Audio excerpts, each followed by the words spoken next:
berjalan dengan baik karena sekali lagi sistemnya tidak dibangun.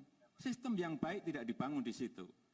Tadi sudah saya sampaikan, e-government semuanya dari e-budgeting, dari e-procurement, e-purchasing, e-katalog, e-audit, cash management system, semuanya harus dibangun. Kalau itu dilakukan, pemerintah pusat ini gampang. Saya tinggal cari tab satu aja, pencet daerah ini dapat uang berapa, masuk berapa, keluar berapa, bisa, setiap saat bisa dilakukan. Panggil saja programmer untuk melakukan itu. Nggak ada 2 minggu bisa dirampungkan. Nggak ada masalah. Artinya jangan pesimis. Kita harus optimis, karena memang bisa melakukan itu, dan sudah kita laksanakan, sudah kita buktikan. Yang kedua tadi kami sampaikan mengenai kualitas birokrasi, masalah pola rekrutmen yang memang harus kita cari yang terbaik, yaitu dengan seleksi dan promosi terbuka. Kalau itu dilakukan, saya kira juga hal yang sederhana, ini hanya masalah niat atau tidak niat. Mau atau tidak mau. Hanya itu aja. Silakan Pak JK. Pak JK ada mau tambahkan? Masih ada waktu 2 menit 16 detik, silakan. Terima kasih Pak Jokowi. Tadi sudah dijelaskan lengkap sebenarnya, namun kami hanya ingin tambahkan bahwa itulah tugas pemimpin, meyakinkan di bawahnya untuk melaksanakan tugas-tugas yang sama sesuai tujuannya. Kalau pemimpin tidak sanggup meyakinkan bawahnya, memang bukan pemimpin yang baik.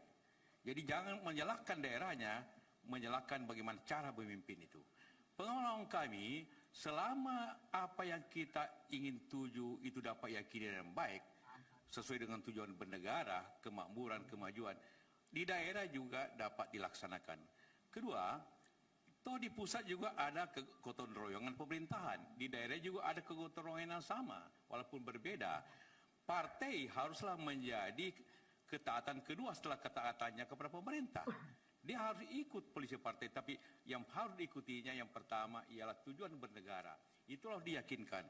Yang kedua, tanggung jawab pemimpin. Kalau tanggung jawab pemimpin telah diinstruksikannya, maka yang pemimpin bertanggung jawab. Bukan bupati itu kalau dia telah melakukan salah, kalau materinya salah, jadi adalah juga keyakinan, kemudian tanggung jawab. Dan juga menjaga semua sistem yang jalan. Kalau sistem yang jalan seperti dikatakan tadi, ya kita pusat punya instrumen fiskal, instrumen kebijakan, dan instrumen pengawasan.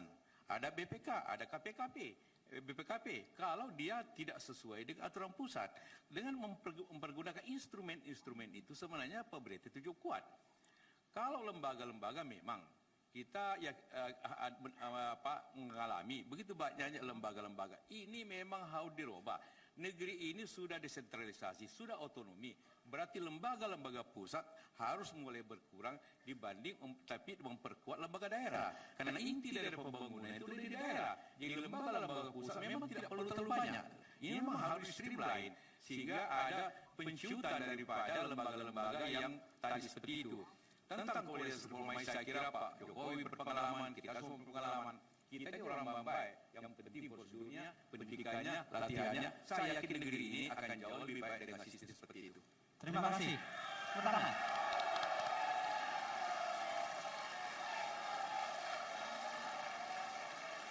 Hadirin dan pemirsa sekalian, kita sudah selesaikan